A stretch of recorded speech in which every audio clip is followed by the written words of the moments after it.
Welcome to the Achieve Results Now podcast, the podcast that gives you immediate actions you can take to start seeing life-shifting results now. Hey, everybody, welcome to the Achieve Results Now podcast. This is Mark Cardone. And Theron Feidt. We're talking about crash outs today. We're talking about those days when you hit the bubbling point and you go absolutely crazy. Is it bubbling or boiling? Hold on.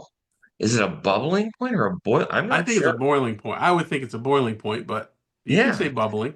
But I think we've all had those moments where we just there's chaos, utter chaos in our lives. We are bursting. Let's go with bursting at the seams with just I'm crazy. You'll know this happens because you usually have to apologize to somebody after it happens. Yeah. Sometimes it's your spouse, your kids, hopefully it's not your boss, yourself. But this happens, right? Like we get to that point where we've missed a couple workouts. We've kind of skipped things. We hit that stress point where we really feel that chaos. And today we're talking about moving that from chaos to peak performance and doing it quickly in 3 easy steps like we do on the podcast. Yes. And oftentimes it's our own fault. And that's what we want to really stress with this is the times that it is your fault. Because chaos does happen. Tragedies happen. You get in a car accident, all of that stuff, as long as it wasn't your fault. And there is going to be chaos. So you can't avoid chaos totally. However, if your day, 5-6 days a week are chaotic or 7 days a week are chaotic, it's probably you. I'm just guessing, just a guess out there. And really, if you have multiple days of the week that are chaotic, it's probably you. Now, some people have jobs that are very chaotic. I get that, and that oftentimes it's not really their fault. It's whoever's above them is creating the chaos, and they have to deal with it.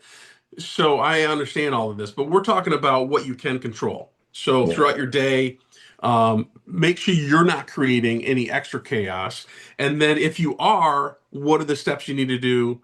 Like we said, is from chaos to peak performance. Yeah, and I think one of the key ingredients here, right? That people I think when people hear this, they go, "Oh, well, obviously," but then you say, "Yeah, but you're still having the crash outs." So it's right, obviously is not a thing. But I think one of the key components here is preparation. Yeah, it's about making sure you're prepared and planning ahead a little bit. And you don't have to be. I'm a big fan of planning out my week, but even just kind of planning out the few hours ahead of you, can really help put a significant dent in how crazy things feel sometimes. Yeah. Something that I've worked on with staff, as you know, for many years is setting yourself up for success. And that's really what we're talking about is are you prepared and are you doing things to set your day up, your week up, or whatever thing you're going on for success? If you're late to something, you're already starting behind. You're already starting where you feel stressed and you're creating that anxiety that you could have avoided if you're on time or early. So setting yourself up for success. So that's just a little offshoot of why we're doing this podcast.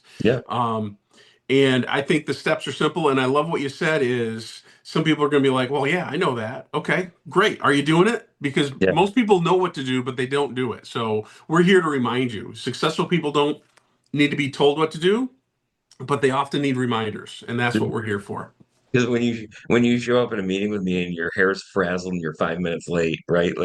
The same way I show up for this podcast, right? Like my hair is frazzled and 5 minutes late. Poor preparation on my part, for sure. I should set the coffee maker the night before, but let's talk about that. How to be better prepared to turn that chaos into peak performance.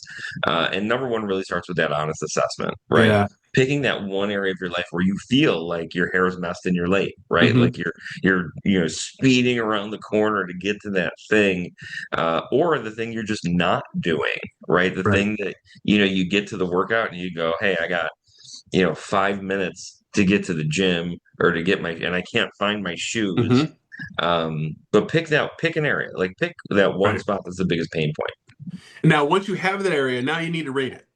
And I always like to rate it on a 1 through 10 scale because that gives you enough variable that a 7 is not bad, but an 8 is a little bit better. But if you're a 6 or a 5, and especially below that, wow, you got a lot of work to do, So rating that and really rate it through, what's rate your routines, your mindset, the resources. Like you said, did you set your shoes out the night before? Did you get your workout clothes set out the night before? Are you scrambling to say, "Oh, I wanted to wear that, but it's in the laundry. It's dirty." Yeah. That should have all been taken care of ahead of time. I have teenage girls. Like Oh yeah, this is like you're yeah. speaking my language. And then identifying the cost. I think this is so important. I think whenever you sit down and look at something like this, you should get a little bit of pain. Hmm. And this is really where that why is. It's about identifying the cost. Right. Not knowing where my sneakers is in the morning, not getting to the gym is keeping me a little tubby, right? Like like we need to know that. But on a serious note, like not having, pre-planned, like what you're going to do with your spouse when when your kids are, out or whatever, you're going to end up with a bored spouse and your relationship's not going to be as good as it can be. So, I think really looking at that cost and saying, geez, like this lack of preparation is really having an impact here. So that way you feel it in your gut a little will help motivate you to get into the next part.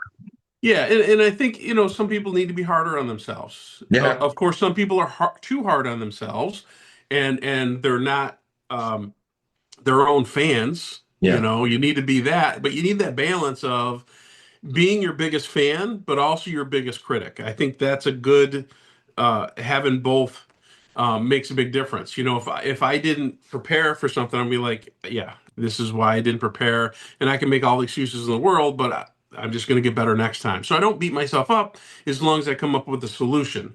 And I think that's a good balance because that way you don't have to have like most kids need that external discipline. You have the internal discipline to make changes and fixes. That's why I use So strong words like tubby. I love Tubby. That's Because that's funny. because That's a good word. it's not as It's a mean nice as I word, could. Tubby. It's a A good little word. Tubby. Little tubby. So moving on to step 2, this is talking about simple planning systems. Yeah. This is important. The first word is important. Simple, because if it is complex, you're just not going to do it. And that's the bottom line. It's just not going to get done. So it's about selecting a preparation ritual, right? That's really what it is. So focusing on one habit, lifestyle, that is really going to make the biggest difference. And it could be that Sunday check-in.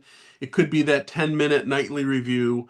It could be getting up in the morning and rewriting your goals. Having some type of ritual that's going to get your day started. And I think keeping it really simple is part of it because I think what you have to be able to do is say, okay, every night for 5 minutes, I'm just going to look at my calendar for the next day and look for those hiccups. Look for like what am I feeling unprepared for? Hmm. And if there's nothing, then maybe look at the calendar and say, what can I feel more prepared for? Right? Like how can I be better prepared for this meeting? How can I be better, showing up for my spouse, tomorrow? I think if you can, but locking in that consistency where, even if I feel super prepared, I'm still going to take that 5 minutes or 10 minutes and think about how I can be more prepared or better prepared for the day ahead is going to make you feel like a peak performer. Then once you've done these first 2 sub steps in this action, is now time to stack. So stack some habits. We talk about habit stacking all the time. It's one of our core principles, one of our core ideas that we promote. And a real simple one is you take a walk with your significant other. Yeah. That does 2 things. You're getting exercise, but also hopefully you're talking. Hopefully the walk isn't that you both put in earbuds and you're walking together, right? That hopefully is not what you're doing, that you're actually talking and conversing as you're walking.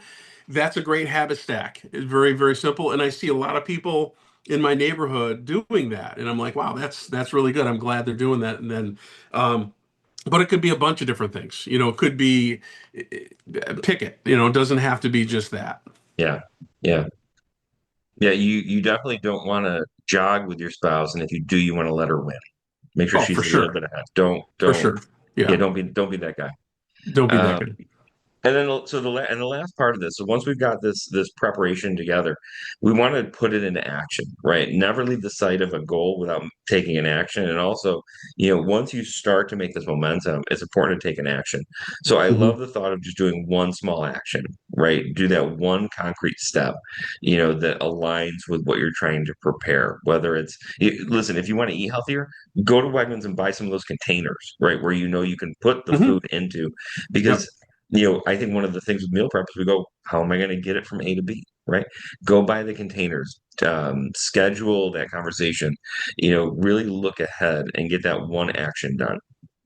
And then you need to do some daily tracking. And what we're talking about with this is we talk about journaling all the time and how important Yeah, journaling is. This sure. is just like a small little thing. And what you're really going to do is just write a sentence or two on how it went, how you feel about your new thing that you're working on, the new habit, the new ritual that you're doing. This is beneficial because if you do that on a daily basis and then you read it over, you're like, oh, because you forget Yeah, how you felt that day, the next day, and you may gloss things over, and sometimes you think it's worse than it is, and some people think it's better than it is. So the goal is to be in that middle. That's why yin yang works so well. Is you want to be in the middle because either extreme of too positive or too negative isn't good for you improving. yeah. And then making sure we're doing as always, right? We're doing a weekly review. Yeah. And the reason the weekly review is so important is because we're not here to give you homework that doesn't work, right? Yeah. We're not here to just give you stuff to do. Busy You want to work. make sure, Yeah. well, I mean, a little bit, but you only Okay. three steps and you want to make sure they're working, right? So Yeah. looking at it weekly, and really saying, hey, how did this work? Looking for that proof that it's working. Hmm. And, hopefully you can find some proof if you're doing this right. If you Yeah. can't, we have to make an adjustment. Right. And we'd rather have you making those adjustments on a weekly basis instead of waiting quarterly or God forbid, annually, Yeah. right? To Like fix most your people do. Yeah. like most people, like average people do, Yeah. annually to fix the things that aren't working. So make sure you have Right. that weekly momentum review. Yeah. All right. So let's talk about this. So we're talking about from 3 steps from chaos to performance. And the first step is that honest assessment. This is usually the toughest one to do. You want to pick one area, start with one area, and then you want to rate it. We like to use the 1 to 10 scale, 10 being the best, of course. And then this is an important step that you don't want to miss is what's the cost of not doing it? Yeah, This, what are you going to lose out on? yeah, So put a little pain in your life on purpose about this, and that can be pain can be a huge motivator. The FOMO, the fear of missing out, is yeah. huge. And if you apply that systematically and on purpose, it can make a big difference with your motivation. Pain is the great motivator. It is. Absolutely. Step two, get a simple planning system, right? So figure out what is that preparation ritual you're going to do. How are we going to be more prepared? Make sure we can do it consistently, right? And even on the days when you feel prepared, still do it. It's funny on the podcast we just did about momentum, we talked about never missing 2 days in a row, right? Right. Always, Yeah. always kind of keep that action because it becomes part of your habits. So design it for consistency and then habit stacking, try to stack those habits with other habits that are going to make you more prepared and work together.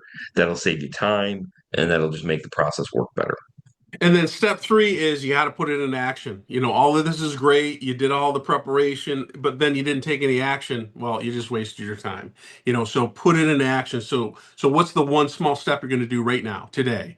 Yeah. That's Anthony Robbins is huge on that. Once you set a goal, you need to start taking action on it immediately. Not tomorrow, not next week, not I'll start everything on Monday. As soon as you start that goal, you start it. Then from there, you want to track it daily. And this is more of not that you did it, but how you felt doing it. That's what we're Yeah. talking about. The daily tracking is a sentence or two of how you felt when you did it.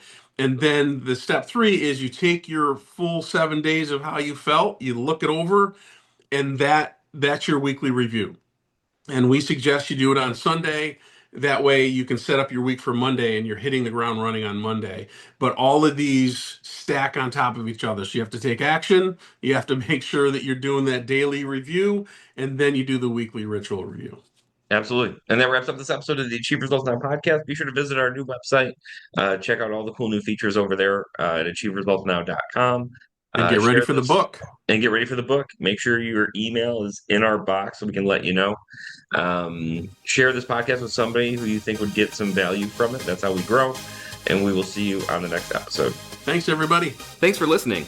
Hop over to our website at www.achieveresultsnow.com to get your free copy of our book, Ignite Results, 4 specific daily actions to help you achieve results now. You can find us on Facebook at facebook.com/Achieve Results Now. Thanks for listening, commenting, and subscribing. Now get out there and achieve results now.